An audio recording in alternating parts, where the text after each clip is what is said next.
Hello everyone, this is Rob McDougall from Zhang Financial here with your weekly economic update. Today is Monday, November 27th, 2023. So last week in terms of economic activity, not much to report obviously with the Thanksgiving shortened week, but there were a few data points out there that are important, and just to stress what we're hoping for as investors is to see some deceleration in the U.S. economy versus what we saw in the third quarter, but not a contraction of the economy. So in general, I think that's data points that show things are slowing without going into recession are going to be very well received by investors. And that's what we got last week. So in terms of economic data points, first of all, I'll just mention the FOMC meeting. The minutes were released from the last meeting. Nothing to report there at all. So no new news, no wordsmithing that leads people to different conclusions.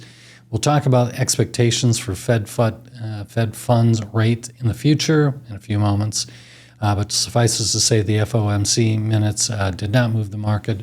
No surprises. So the data points that did hit that were significant, existing home sales came out last Tuesday. Existing home sales came below expectations, came in at 3.79 million, which is the lowest monthly level since 2012. So clearly, we've talked about this many times over the last several months. The first economic indicators to show impact from all of the Fed increases, of course, has been real estate. First commercial, but now residential, definitely seeing the impact of higher mortgage rates. Then on Wednesday, we got initial claims. That was actually better than expected, so we're keeping an eye on this. The expectation was 227,000 new claims. It was only 209, so it's good for the labor market. But as you may recall, the last non-farm payroll number that we got for October was definitely weaker than expected. The expectation was about 190,000. It came in at 150, so sort of mixed news on that. Keep an eye on that. But then we had durable goods and durable goods ex-transportation, big ticket items, and we definitely saw a deceleration here. So the expectation was durable goods would be down 3.1% month over month for the month of October. Actually came in a negative 5.4%. And then durable goods ex-transportation was expected to still be positive 0.2, came in flat. So those data points, I would say, are good and constructive for the market. As we hopefully see deceleration, we see that soft landing that you hear so often in the press, and that's what investors are hoping for. So in addition to that, last week, the Fed funds rate, as I mentioned, the Federal Reserve, the FOMC minutes, nothing new there. Expectations are still very high. The next Fed meeting, December 13th, it'll be released, that there will be no change in the Fed funds rate. Currently, it's in a range of 5.25 to 5.5, and the expectation is 96% plus that there won't be a change. 3% chance there will be a 25 basis point increase. Not going to happen. So very confident, no rate increase. Here's where it really gets interesting. Taking a look, and we haven't done this in a while, taking a look a year out. So at the end of next year, what are expectations? The expectations for December 2024, a 1% chance that we're at the level that we're at right now, at 525 to 550. 99% chance we're going to see Fed cuts by the end of next year.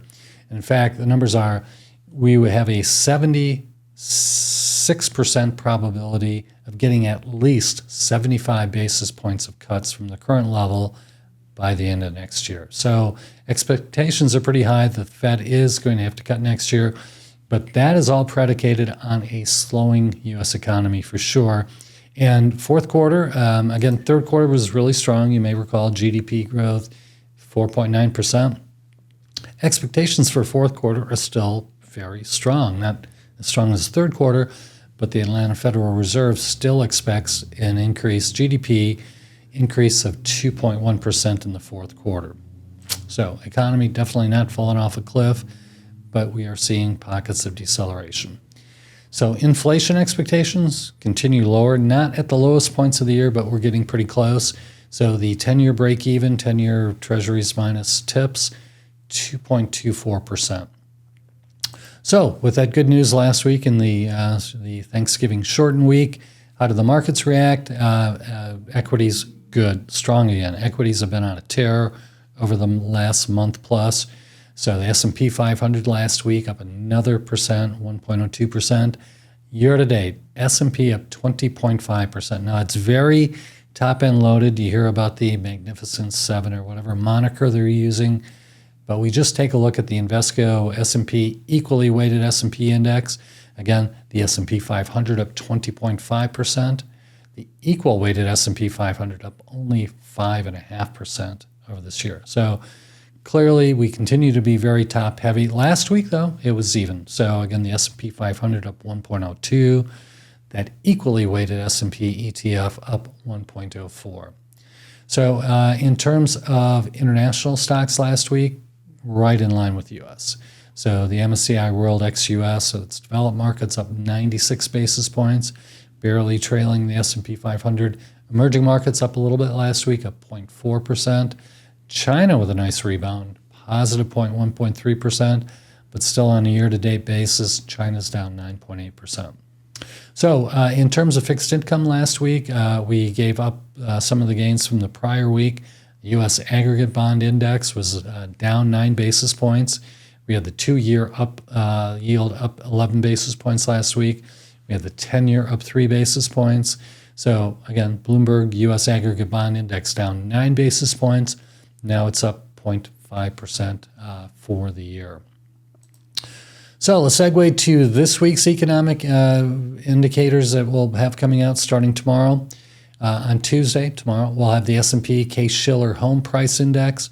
This will be very interesting because there's an expected continued acceleration and increase in retail and residential housing prices. The month of August, it was up 2.2% year over year. For the month of September, which will be reported tomorrow, the expectation is it's going to be up 4% year over year. Also tomorrow, consumer confidence, that's expected to be down.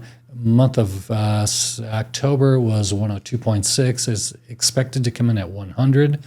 No surprise at all.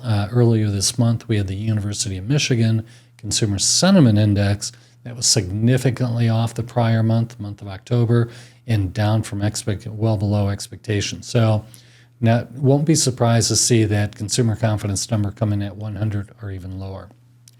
Then on Thursday, this is a big day. We have personal income, personal spending, PCE, PCE core. So personal income and personal spending, again, investors looking for that deceleration in the economy, but not a collapse. Personal income expected to come in at 0.2%, positive 0.2% for October. In September, it was a positive 0.3%, so there's slight deceleration. Personal spending expected big deceleration. So September was up by positive 0.7%, consumer running very hot at that point. Expectations for October is that will come in a positive 0.2%. And then PCE, personal consumption expenditure. This is, again, the Fed's preferred measure of inflation for a number of reasons, but that is expected to come in almost flat, only a positive 0.1% month over month in October. In September, that was up a positive 0.4%. And then PCE core in the month of October, or the month of September, that came in a positive 0.3%. That is expected to decelerate as well to a positive 0.2% month over month. Last indicator this week on Friday, ISM Manufacturing Index. That is expected to actually improve a little bit from the month of October. In October, it was 46.7. November is expected to be 47.5, but recall the demarcation line between contraction and expansion is 50. We have been below 50 for over a year. Again, modest manufacturing recession, we believe, here in the U.S., but again, expected to have a small uptick for the November read at 47.5.